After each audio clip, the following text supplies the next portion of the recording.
주시는 말씀 함께 보도록 하죠. 로마서 11장 25절부터 36절까지의 말씀 함께 보도록 하겠습니다. 로마서 11장 25절부터 36절까지 저랑 한 절씩 교독하겠습니다. 형제들아, 너희가 스스로 지혜 있다 하면서 이 신비를 너희가 모르기를 내가 원하지 아니하노니, 이 신비는 이방인의 충만한 수가 들어오기까지 이스라엘의 더러는 우둔하게 된 것이라.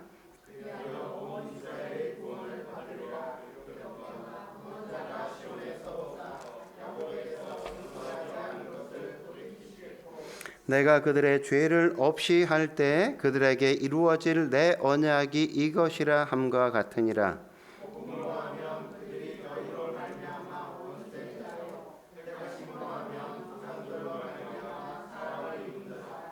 하나님의 은혜와 부르심에는 후회하심이 없느니라.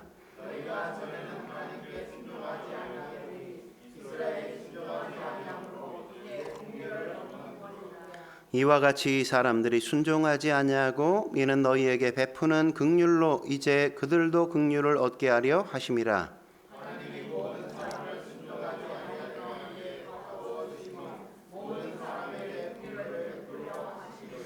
깊도다 하나님의 지혜와 지식의 풍성하며 그의 판단은 헤아리지 못할 것이며 그의 길은 찾지 못할 것이로다.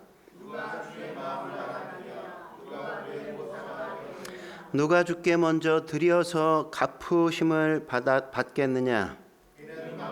주에게서 나오고 주로 말미암고 주에게로 돌아감이라. 그에게 영광이 세세 있을지어다. 아멘. 오늘은 유대인과 이방인 누구도 포기하지 않으신다는 주제로 말씀 나눌까 합니다.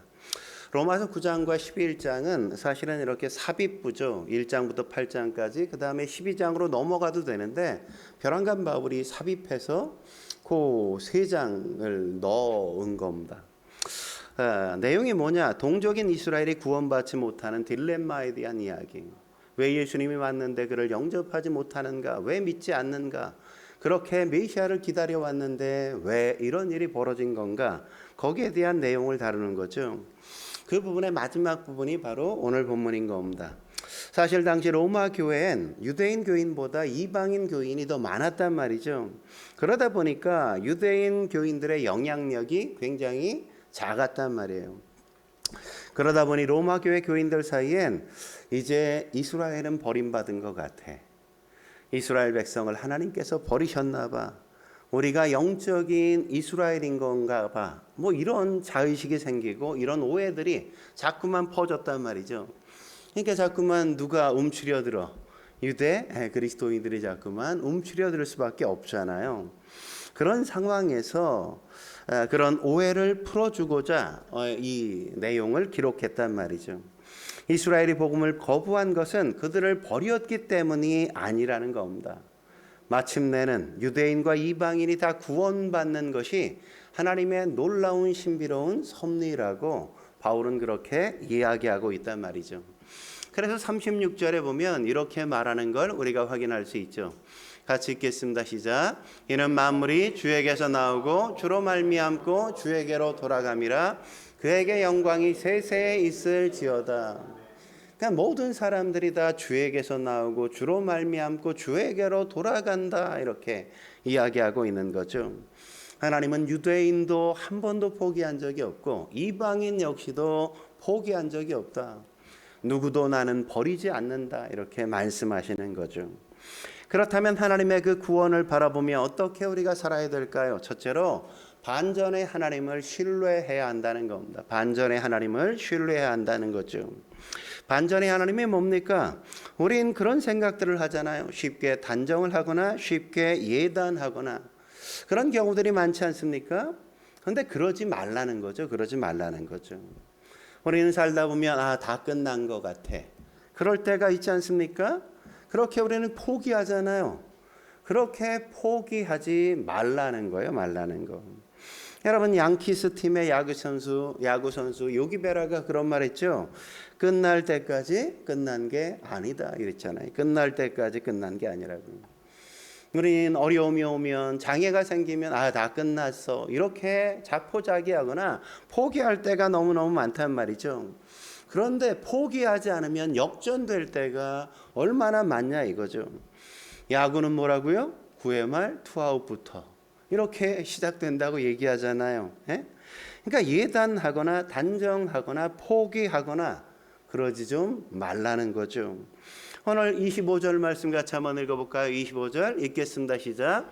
형제들아 너희가 스스로 지혜 있다 하면서 이 신비를 너희가 모르기를 내가 원하지 아니하노니 이 신비는 이방인의 충만한 수가 들어오기까지 이스라엘의 더러는 우둔하게 된 것이라. 여기 나오는 지혜라는 단어는 인간의 지혜를 이야기하고 신비라는 단어는 미스테리라는 단어는 이 하나님의 지혜를 이야기한단 말이죠. 고린도전서에 보면 하나님의 지혜, 사람의 지혜 이렇게 바울이 언급하는 거 우리가 볼 수 있잖아요.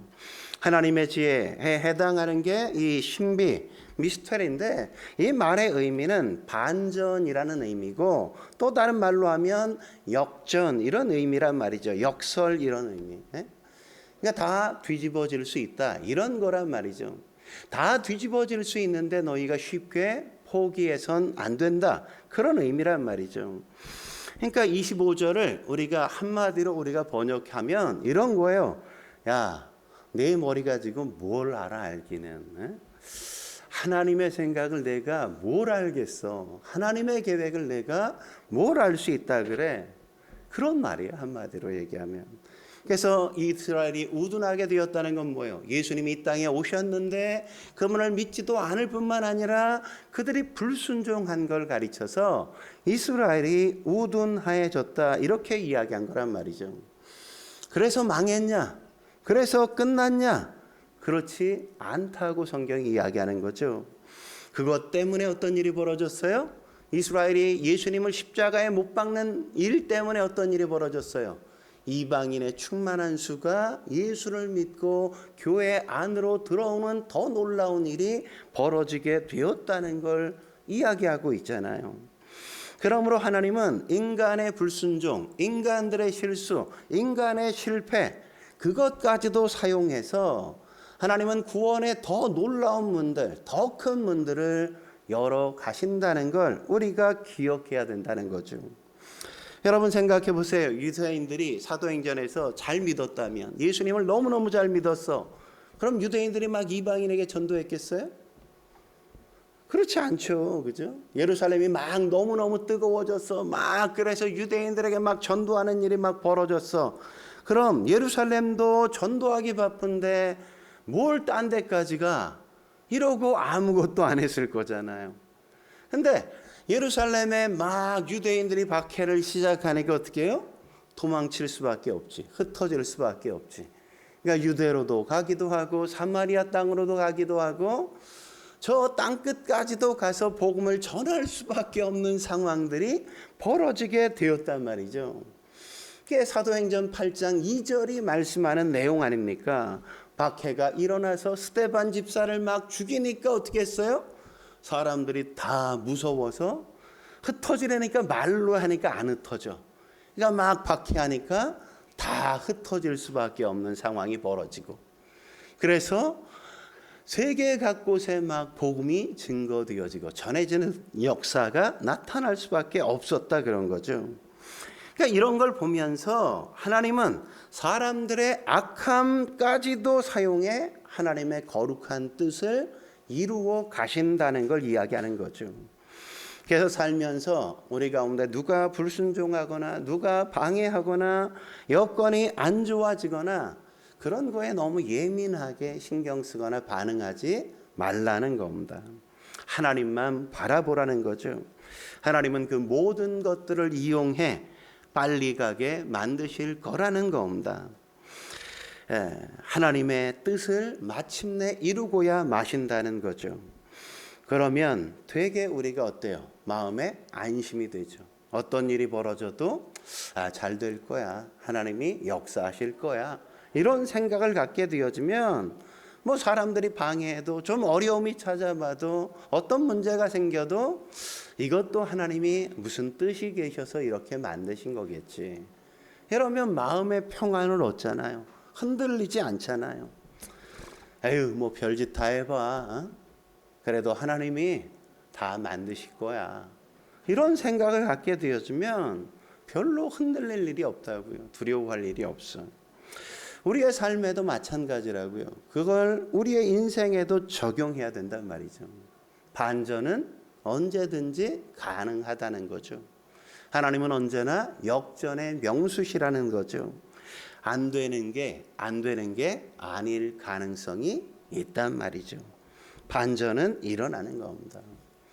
여러분, 영국이란 나라가 어떻게 구성되었어요? 네 민족, 네 나라가 이렇게 함께 연합해서 만들어진 거 아니에요? 영국은 잉글랜드, 스코틀랜드, 웨일즈, 그리고 아일랜드, 이 네 나라가 연합해서 한 나라가 되었잖아요. 그래서 아직도 물과 기름처럼 잘 안 연합이 돼. 웨일즈도 그렇고, 그죠? 축구도 마찬가지잖아, 그죠? 프리미어리그 보면. 근데 지금은 독립해 떨어져 나간 아일랜드가 있거든요. 아일랜드. 이 아일랜드가 뭐냐면 사실은 차별의 상징과 같은 곳이었어요. 차별의 상징과 같은. 특별히 19세기에 엄청난 기근이 들었는데 그때 잉글랜드에서 전혀 도와주지 않아서 엄청 많은 사람들이 그냥 굶주림 속에 굶어 죽게 되었단 말이죠. 그래서 굶어 죽느니 차라리 우리가 미국으로 신대륙으로 이민 가자, 호주로 이민 가자. 그래서 엄청난 사람들이 이민을 갈 수밖에 없는 상황이 됐습니다. 근데 그러다 보니까 어떤 일이 벌어졌죠? 그들이 미국에 넘어가서 미국의 주류가 됐어요. 주류가. 미국 사회. 미국 대통령이 지금 몇 번째예요? 47대 대통령이 지금 도널드 트럼프거든요. 근데 47대 대통령이 도널드 트럼프인데 그 47명의 대통령이 있었다면 그 중에 20명이 다 이 아일랜드 출신이에요. 아일랜드 출신. 그러니까 아일랜드 출신의 사람들 차별받고 그 쬐끄만 나라 그렇게 무시당하고 그렇게 억압당했던 민족이 미국으로 건너가서 지금은 세계를 지배하고 통치하는 민족이 된 거예요. 아일랜드가. 별로 안 놀래네. 뭐 당연한 것처럼. 아이리시 이러잖아요. 미국 사람들. 이유가 뭐예요? 실패와 고난 때문에 그렇다고요. 엄청난 고난, 엄청난 박해. 이런 것들이 그들에겐 세계를 지배하는 주류가 되게 만든 겁니다. 아일랜드에 그들이 그냥 있었으면 뭐예요? 그들은 뭐 그냥 아무것도 아니죠. 그죠? 아무것도 아닌 존재가 됐죠. 근데 핍박과 박해를 당해서 그 고난을 무릅쓰고 신대륙, 호주 이런 데로 가다 보니까 세계를 움직이는 나라가 됐단 말이죠. 오히려 어려움을 당한 것이 도리어 반전의 역사를 이룰 때가 굉장히 많단 말이죠. 여러분, 아일랜드 역사라는 책들을 이렇게 찾아보면 그들이 얼마나 심하게 차별을 받았냐면 우리가 흑인 그러면 우리나라에서도 뭐 이렇게 쓰면 좀 안 되는 말인데 뭐 이렇게 검둥이 막 이래 가지고 막 무시하고 막 차별하고 그러잖아요. 근데 그 당시 영국에서는 뭘 했는지 아세요? 이 아일랜드 사람들을 화이트 니그로 이렇게 불렀어요. 그러니까 얼마나 무시한 건지 몰라 그들을. 옛날에는 부부싸움 많이 했잖아요. 부부싸움 하다 보면 옛날엔 막 남편들이 막 주먹을 휘두르고 그러다 보면 아내들이 막 여기 한 대 얻어 터져가지고 시퍼렇게 멍들고. 그걸 뭐라 그랬는지 아세요? 여기 아내들이 맞아가지고 시퍼렇게 멍들었어. 그걸 가르쳐서 아일리시 뷰티 이랬다고요. 그러니까 아일랜드 사람들을 되게 무시하고 멸시하고 천하게 여기고 막 이렇게 한 거예요. 이렇게. 그래서 그 차별을 못 견디고 그 핍박을 못 견디고 미국 땅으로 어떻게 살아보겠다고 갔는데 거기서 어마어마하게 많은 사람들이 다 성공한 거죠. 맥이라는 게 다 아일랜드 출신이에요. 맥도날드 이런 거. 맥아더 이런 사람들이 다 아일랜드 출신이에요. 도널드 트럼프 전에 누가 있었어요? 대통령? 바이든도 아일랜드 출신이에요. 아일랜드 출신. 그러니까 다 뭐예요? 반전의 하나님이죠. 반전의 하나님. 그러니까 실패나 실수했을 때 너무 답답하게 생각하지 말라는 거죠. 난 왜 이렇게 안 좋은 동네에 태어난 건가? 왜 이렇게 작은 나라에 태어났나? 왜 이렇게 좋지 않은 부모를 만나서 내가 이 고생인가? 이런 생각하지 말란 말이죠. 누가 그래요? 하나님은 반전의 하나님이라니까요.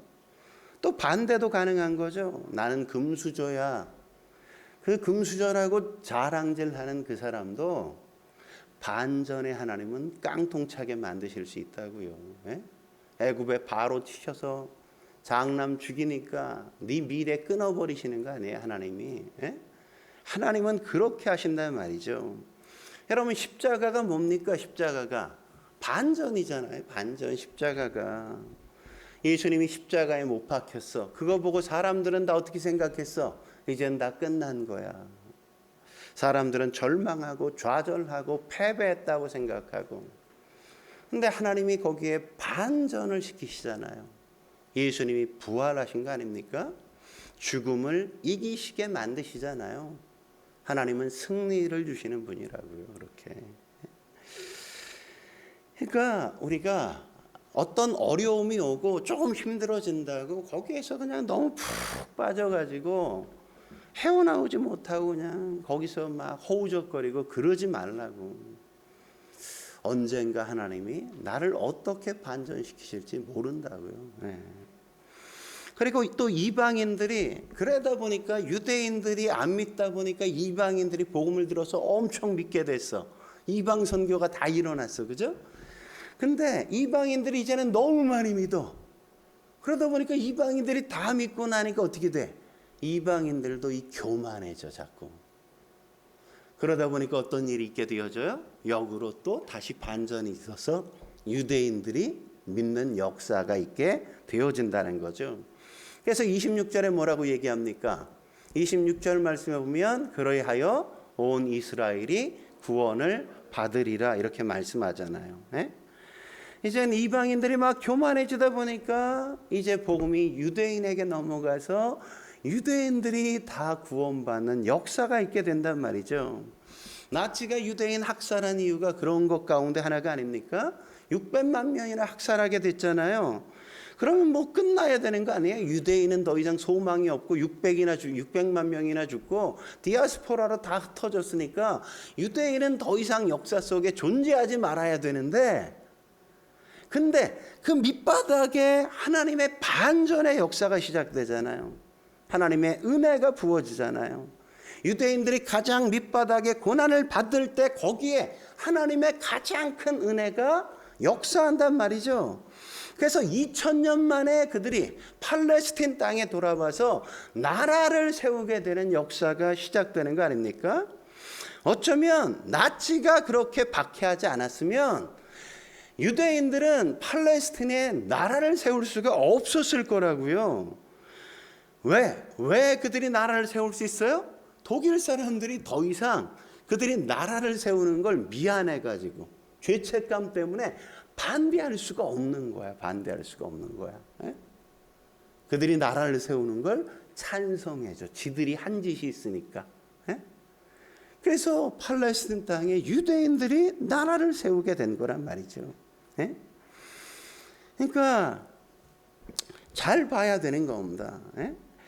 겸손하면 은혜를 주시고 교만하면 다 박살나게 만드신다고. 그래서 잘 될 때 너무 교만해지지 않도록 우리가 주의하는 게 필요합니다. 하나님께서 왜 이렇게 많은 축복을 주셨을까? 하나님이 내게 왜 이런 은혜를 주시는 걸까? 이걸 가지고 내가 뭘 해야 되나? 그 고민을 하지 않으면 주신 것들을 그냥 다 박살내시는 역사들이 있는 거죠. 그러니까 아무것도 없다고 해도 너무 낙심하지 마. 죽는 일은 없다고. 하나님은 늘 반전의 역사를 만드신다는 걸 유대인과 이스라엘의 역사를 통해 우리에게 보여주시는 거죠. 한 걸음 더 나아가 하나님의 구원을 바라보며 우리가 어떻게 살아야 될까요? 두 번째, 은사로 부르심을 확인해야 된다는 겁니다. 은사로 부르심을 확인해야 된단 말이죠. 은사를 보면 그 사람의 부르심이 뭔지를 우리가 확인할 수 있다, 이런 거예요. 29절 말씀 같이 한번 읽어볼까요? 29절 시작. 하나님의 은사와 부르심에는 후회하심이 없느니라. 하나님은 우리를 말씀으로도 부르시지만 은사를 주어서 내가 뭘 해야 되는지, 어디에 있어야 되는지도 알게 하신단 말이죠. 알게 하셔요. 그래서 은사의 원리가 뭐예요? 은사의 원리 세 가지가 있어요. 첫째는 잘하는 거 하는 거예요. 잘하는 거. 잘하는 게 은사일 가능성이 커요. 잘하는 것들이 있잖아요. 뭐 특기가 있잖아. 그 사람만의 잘하는 특기 이런 거 있잖아요. 잘하는 게 은사예요. 노래 뭐 누구나 다 잘해요? 잘 못하죠. 용선 형제니까 저 정도 하는 거지. 용선 집사니까 제가 여기서 해봐 맨날 뭐 집사람 뭐 이 돼지 뭐 이런 얘기하면서 그냥 뭐라 그러더라고. 뭐 그림 누구나 다 잘 그려요? 아니죠. 효진 집사니까 저거 하는 거 봐. 난 저거 하라 그러면 아우 차라리 그냥 안 하고 말지. 근데 효진 집사는 이 놀라운 작품들을 만들어내잖아요. 다 잘하는 게 아니라고. 다 잘하는 게. 그러니까 잘하는 게 은사인 겁니다. 은사대로 하면 월등해진다니까요. 월등해져. 손흥민 선수 보십시오. 그가 잘하는 축구하니까 월등하게 잘하잖아요. 근데 제가 축구하면 열등하게 못하죠. 열등하게. 개발이고 막 이래서 열등하게 못한다고. 그러니까 잘하는 걸 하는 거. 그게 은사일 가능성이 높아. 뿐만 아니라 잘하는 걸 하면 열매가 있다고. 열매가.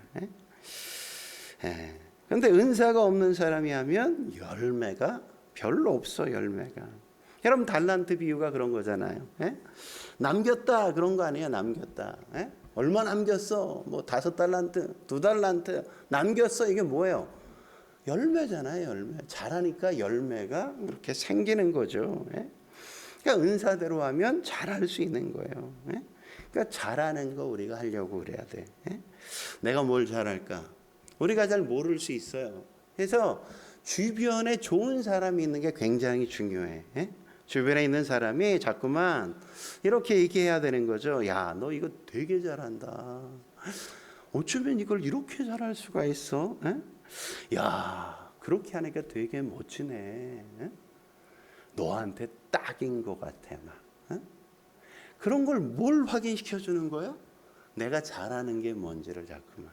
그런 소리 자꾸만 듣다 보면 자꾸 하게 되어지고 점점 더 잘하게 되어지잖아요. 그러니까 우리 자매들도 형제들도 자매들 딱 보면서 야, 너 그 각도가 제일 예쁜 것 같아. 막 이런 얘기를 해줘야 돼. 45도 그 각도야, 그 각도. 이런 얘기를 해줘야 이쁜 각도를 자꾸 보여주지. 자꾸만 그런 얘기를 해줘야 된단 말이죠. 너 그런 말 할 때 진짜 멋지다. 야, 너 때문에 내가 살아. 너 때문에. 그래야 그 사람이 그런 말 또 할 거 아니에요. 또 할 거 아니야. 자꾸만 잘하는 걸 칭찬해주고 확인시켜줘서 더 잘할 수 있게 해줘야 된다고. 두 번째는 좋아하는 게 은사란 말이죠. 좋아하는 게 은사일 가능성이 커. 좋아하는 거라면 어때요? 별로 힘들지 않아. 힘든 게 없어. 그러니까 힘들다는 건 뭐예요? 별로 좋아하지 않는다는 가능성이 크단 말이죠. 그래서 좋아하는 걸 하는 게 굉장히 중요한 겁니다. 좋아하는 거. 그리고 좋아하는 거 하면 별로 몸이 안 망가져. 몸이 안 망가져. 우리 진선이 보면 우리 애들 뭐 재영이 무영이 막 키울 때 보면 아니 재영이 무영이를 아침에 깨워서 준비시켜서 밥 먹여 어린이집에 데려다주고 출근해서 일하고 퇴근해서 애들 데리고 오고 저녁해서 먹이고 뭐 집안 정리하고 빨래하고 그러고 애들을 재우고 그리고 왜 11시 뭐 이때 왜 빵은 왜 만들어 그 시간에? 에? 아니 쿠키 왜 만들어 그 시간에? 아니 너무너무 힘들 거 아니야, 지칠 거 아니야. 근데 그 시간에 굳이 또 쿠키를 만들어. 새벽 1, 2시까지 막 쿠키를 구워. 이것저것 그릇 다 빼놓고 막 별로 뭐 기구도 없는데 왜 그러냐 이랬더니 이게 좋대 이게. 그러니까 좋은 거는 그냥 언제 막 해도 본인에게 에너지를 창출하는 거지 그게 나를 망가뜨리지 않는단 말이죠.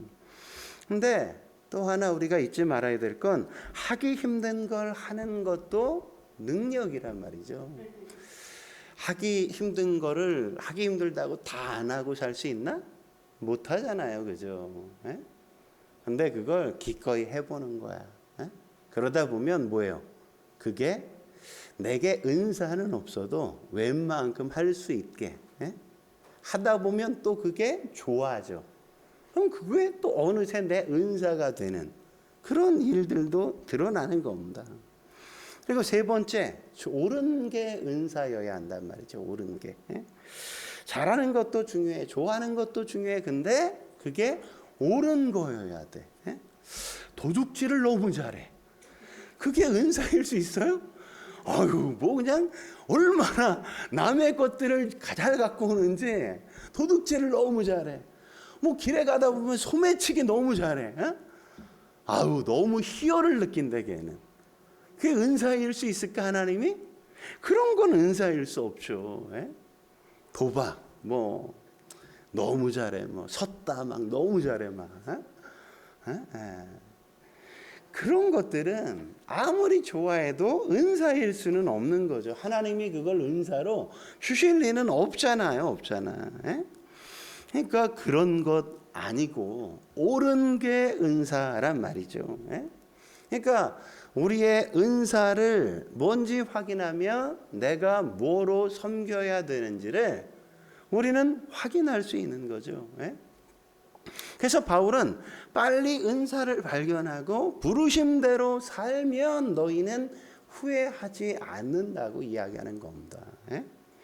바울도 잘하는 거 있잖아요. 바울이 뭐 잘했어요? 공부 잘했죠. 글 쓰는 거 잘했잖아요. 그러니까 하나님이 그걸 통해서 역사하시잖아요. 신약 성경 무려 13권에서 14권을 그가 다 기록한 거 아닙니까? 바울의 장점이 또 뭡니까? 특기가 열심히 특심한 거 아니에요. 난 열심히 특심했다. 여러분한테 바울처럼 그냥 쏘다니면서 복음 전하라 그러면 다니겠어요?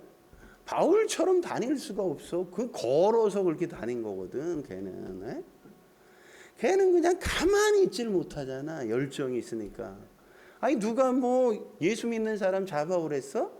근데 지가 알아서 다메섹까지 1000미퀴로를 걸어가. 그리스도인들 예수 믿는 것들 잡아오겠다고. 열심히 그렇게 대단했어. 그러니까 하나님이 어떻게 쓰셔? 그걸 가지고 너는 그냥 쏘다녀. 그냥 1차 전도여행, 2차 전도여행, 3차 전도여행. 너는 그냥 쏘다니고 복음 전하는 거야. 그거로 그냥 하나님이 쓰시잖아요. 그를. 그러니까 우리가 어떻게 해야 돼요? 은사 주신 대로 우리가 사는 거예요. 부르신 대로 사는 거예요. 부르신 대로. 그러니까 내 모습 이대로 살아야 된다고.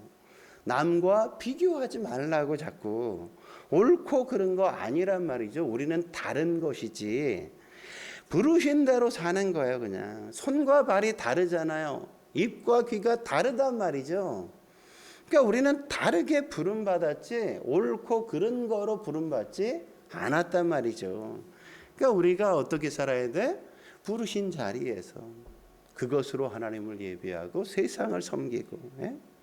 제가 한때 고민을 되게 많이 했어요. 어떤 고민을 했냐면 이 다이어트가 하나님의 뜻일까 아닐까? 여러분 그런 고민 안 해보셔요? 저는 그런 고민 되게 많이 했거든. 저도. 막 좀 살이 붙은 사람은 은혜가 돼. 그죠? 여기서부터. 되게 고민이 됐거든. 이 억지로 안 먹고 억지로 내 몸을 막 괴롭히고 힘들게 만들어서 살을 조금 빼는 게 하나님의 뜻일까? 아니면 하나님이 주시는 대로 먹고 좀 살찐 채로 사는 게 하나님의 뜻일까? 에? 저는 후자가 하나님의 뜻일 가능성이 크다고 생각해. 내가 이걸 놓고도 안 먹으면서 막 괴로워하고 힘들어하고 막 불행하게 살고 막 이러는 걸 하나님이 좋아할까? 아니면 하나님 감사합니다 이러고 먹으면서 주시님 가지고 또 열심히 사는 거, 이게 하나님의 뜻일까? 이 주신 거 감사함으로 먹고 열심히 사역하고 열심히 일하는 거, 이게 하나님의 뜻. 여러분, 제가 지난번에도 얘기했잖아요. 병들면 마른 사람이 더 빨리 죽을 수밖에 없다 그랬잖아요. 한 번 큰 수술하면 보통 한 10kg 정도 빠진다 그러잖아요. 근데 말랐어, 수술했어, 10kg가 빠질 게 없다 보니까 죽는 거야. 기운이 딸려서. 이게 통계적으로 그렇대요. 조금 살이 붙어야 이게 견딜 수 있는 힘이 생긴단 말이죠. 그러니까 왜 이렇게 살을, 나이살 이런 거 붙게 하시잖아 하나님이. 나 젊었을 때 이러지 않았거든. 나 20대 때 62kg 이랬어. 애 낳고 막 살다 보니까 살이 이렇게 나이살이 자꾸 붙어. 왜 나이살 붙여주시겠어요? 너 고생하고 살아서 너도 언제 큰 수술할지 몰라. 너 사는 거 보니까 수술 한 번이 아니라 2번은 해야 될 것 같아. 한 20kg 붙여야 되겠다. 이러고 자꾸 식성을 더해 주시는 거 아니겠어?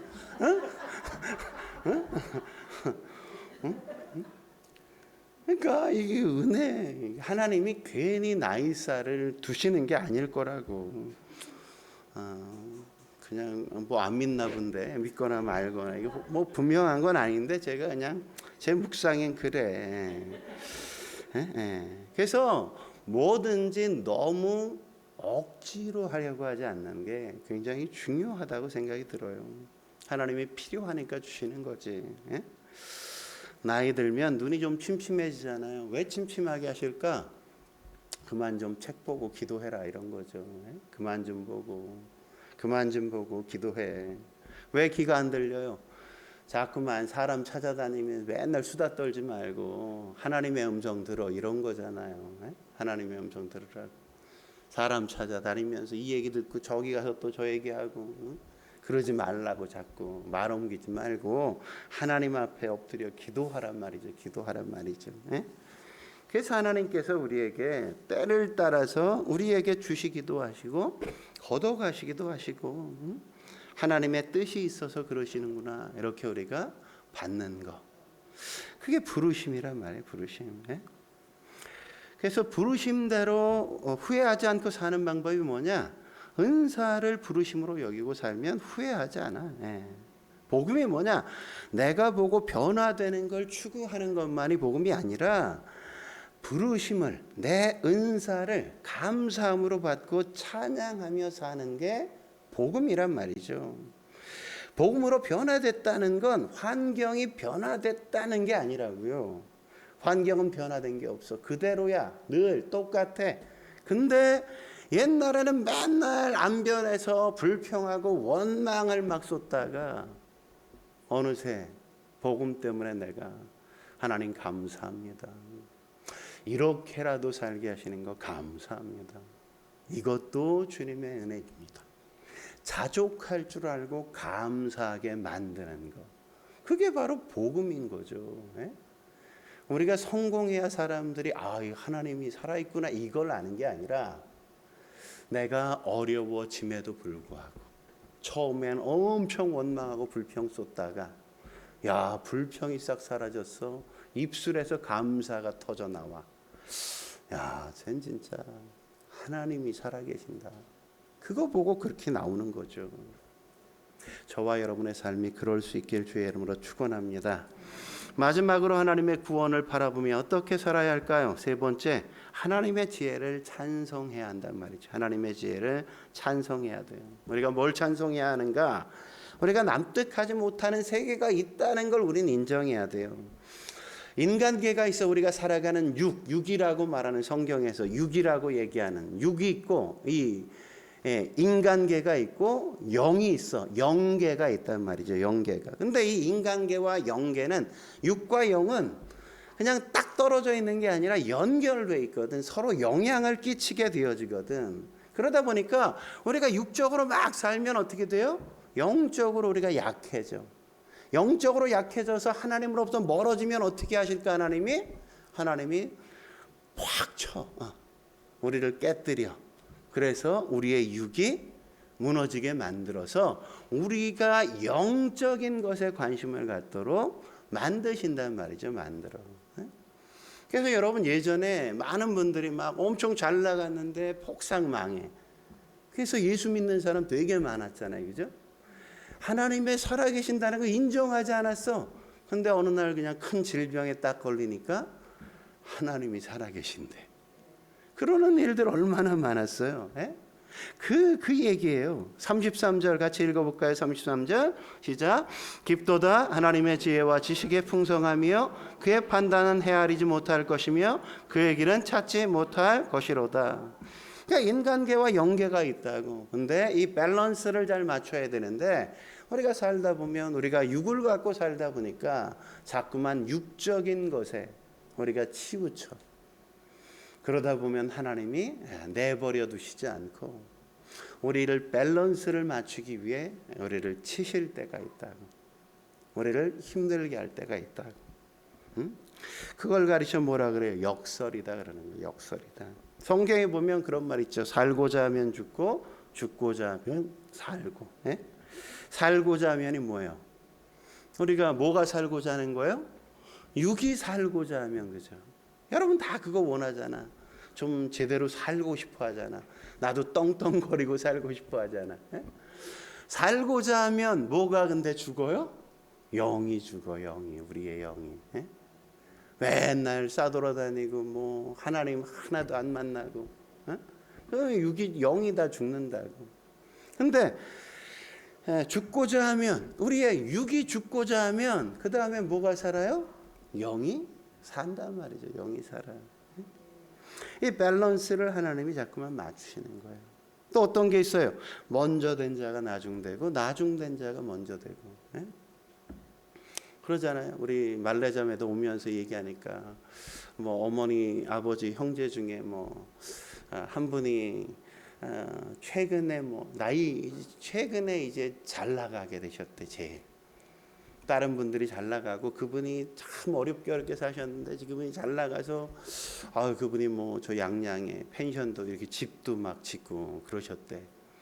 거기로 휴가 간대. 그래서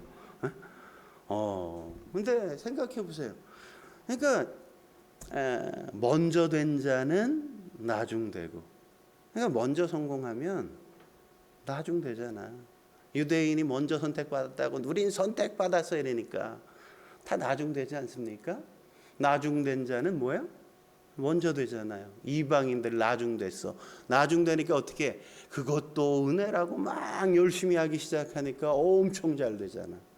그러니까 조기 성공이 꼭 좋은 게 아니라고. 조기 성공이 빨리 성공하고 싶어 하는데 그게 다 좋은 게 아니라고. 하나님은 우리가 성공해야 될 때 가장 좋은 시기를 우리에게 허락하시는 거죠. 또 뭐가 있어요? 높아지면 낮아지고 낮아지면 높아지고. 우리 그렇잖아요. 높아지면 뭐예요? 이제 내려올 길밖에 없잖아. 뭐 우리 청문회 이런 거 뭐 인사청문회 많이 하는데 대상자가 되면 다 된 줄 알았어. 근데 보면 많이 이렇게 내려오는 길들이 있잖아요. 뭐 최고의 자리에 올라가면 이제 내려올 일밖에 없잖아 우리는데. 근데 낮아지면 어때? 낮은 자리에 앉으면 올라갈 일밖에 없죠. 하나님이 세우시잖아. 교만하면 낮춰지고 겸손하면 하나님이 높이신단 말이죠. 높이셔. 그러니까 우리가 잘 생각해야 되는 거예요. 그러니까 높다고 좋아해도 안 되고 너무 낮다고 너무 좌절하거나 낙심할 이유도 없단 말이죠. 하나님께서 우리를 세워 가실 거라는 겁니다. 이스라엘 백성이 그래서 우리 사사기에도 보면 하나님이 잘 되게 만들면 막 또 죄에 빠지고, 그죠? 죄에 빠지면 하나님이 심판하시고, 그러면 또 힘들다고 막 또 기도하고, 그럼 하나님이 구원해 주시고 그러잖아요. 예? 바벨론 70년 동안 왜 포로 생활했어요? 너무 교만하니까, 그죠? 하나님이 낮추신 거 아니에요, 그들을. 예? 하나님은 최적화를 시키신다고, 우리가 하나님 앞에서 하는. 그래서 바울이 마지막 34절에서 36절 이렇게 얘기하는 겁니다. 같이 읽겠습니다. 시작. 누가 주의 마음을 알았느냐? 누가 그의 모사가 되었느냐? 누가 주께 먼저 드려서 갚으심을 받겠느냐? 이는 만물이 주에게서 나오고 주로 말미암고 주에게로 돌아감이라. 그에게 영광이 세세히 있을지어다. 아멘. 네, 메시지 성경은 이렇게 번역했죠. 하나님을 설명할 수 있는 이 누구인가? 그분께 하실 일을 알을 수 있을 만큼 똑똑한 이 누구인가? 하나님이 조언을 구하는 이 누구며 그분께 도움이 된 이 누구인가? 모든 것이 그분에게서 시작되고 그분을 통해 일어나며 그분에게서 마친다. 영원토록 영광, 영원토록 찬양. 그러니까 우리는 하나님 앞에 뭐밖에 드릴 게 없어요? 그러니까 찬양을 드리고 그분의 지혜와 지식의 무한함을 찬양하는 것밖에 우리가 할 게 아무것도 없는 거죠. 예? 우리의 인생은 그런 거라고. 하나님이 시작하시고 하나님이 이끌어 가시고 하나님이 마침내 이루실 걸 아는 겁니다. 우리는 찬양하면 된단 말이죠. 그러니까 다른 거 우리가 생각하지 말고 하나님 믿으면 그분 믿고 그냥 그분께 순종하는 거예요. 말씀대로 따라가는 겁니다. 저와 여러분이 그런 인생 사실 수 있게 주의 이름으로 축원합니다. 기도하시겠습니다. 거룩하신 하나님 아버지, 하나님께서는 결코 포기하는 법이 없으심을 우리가 깨닫게 하시니 감사합니다. 유대인이 버림당한 것 같고 포기당한 것 같았지만 그러나 결코 포기하지 않으시는 하나님의 놀라운 사랑이 그들을 향하고 있음을 우리가 보았습니다. 우리가 때때로 영적인 침체에 빠져 하나님으로부터 멀어지는 듯해도 결코 우리가 하나님의 사랑에서 포기될 수 없는 존재라는 사실을 깨닫게 하여 주셔서 늘 하나님 바라보게 하시고 주 앞에 나와 다시금 주님을 찬양하는 인생 살게 주여 도와 주옵소서. 오늘도 주신 말씀에 감사하며 예수님의 이름으로 감사하며 기도드립니다. 아멘.